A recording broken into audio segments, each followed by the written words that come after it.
প্রতি বছর বর্ষা মৌসুমে ভারত পদ্মা নদীর ফারাক্কা বাঁধের পানি ছেড়ে দিলে বন্যা ও ভাঙনের কবলে পড়েন চাঁপাইনবাবগঞ্জের বাসিন্দারা।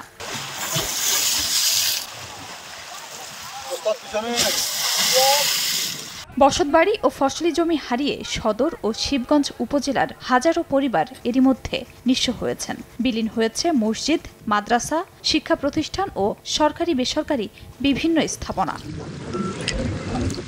বাসিন্দাদের অভিযোগ, বর্ষায় পদ্মার প্লাবন ভাঙন থাকলেও শুষ্ক মৌসুমে পরিণত হয় মরুভূমিতে। দীর্ঘদিন ধরে ভাঙন রোধে টেকসই বেড়িবাঁধ নির্মাণের দাবি করা হলেও কোনো ব্যবস্থা নেয়নি কর্তৃপক্ষ। সবগুলা মরুভূমি হয়ে গেল, কেটে কেটে সব শেষ।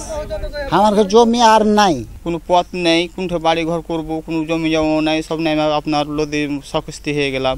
ভাঙার পর মনে করলেন বাড়ি ভেঙে লেকে 28 কে বরিন কে দিনাজপুর পালিয়েছে। 2 বছর 3 বছর বলছে যে হ্যাঁ নদী বাঁধিয়ে দিব করছে। আর কিছু নেই, আমাকে অসহায় কিছু নেই। এবারে সরকারকে অনুরোধ করছি, আমরা বাঁধ চাই। আমরা সংশ্লিষ্টরা বলছেন, স্থায়ী বাঁধ নির্মাণের ডিপিপি বর্তমানে পরিকল্পনা কমিশনে রয়েছে। একটিকে পাশ হলে আগামী বর্ষা মৌসুমের আগে কাজ শুরুর আশা কর্মকর্তাদের। ফসল রক্ষার জন্য, মানুষের ঘরবাড়ি রক্ষার জন্য, বিশেষ করে বাংলাদেশের ভূখণ্ড রক্ষার জন্য আমাদের যে স্থায়ী বেড়িবাঁধ দরকার, তার পক্ষ থেকে আমরা উপজেলা প্রশাসন চেষ্টা চালিয়ে যাচ্ছি। আশা করছি খুব শীঘ্রই প্রকল্পটি অনুমোদন হবে।